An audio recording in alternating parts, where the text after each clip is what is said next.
இந்த க்ஷணம் தவிர்க்க முடியாதது.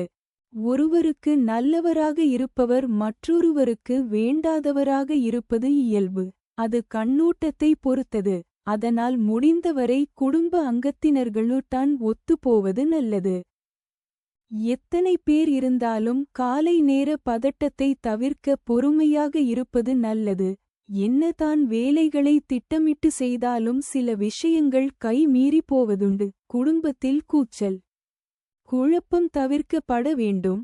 அடுத்தவர்களுக்கு நாம் விடும் சாபம் நம்மையே திருப்பி அடிக்கும். நம் மீது தப்பே இல்லாத நேரத்திலும் சில நேரங்களில் பல பழிகளை ஏற்க வேண்டி இருக்கும். நம் வீட்டில் உள்ளவர்கள் தானே என் பொறுமை காத்து நம்மால் மாற்ற முடிந்த விஷயம் நம்மை நாமே மாற்றிக்கொள்வதுதான். எனவே இந்த க்ஷணம் தவிர்க்க முடியாதது என்பதை உணர்ந்து குடும்ப அங்கத்தினர்கள் ஒன்று கூடி பேசி சமாதானம் அடைந்து மகிழ்ச்சியுடன் சந்தோஷமாக வாழ்வாங்கு வாழ வாழ்த்துக்கள்.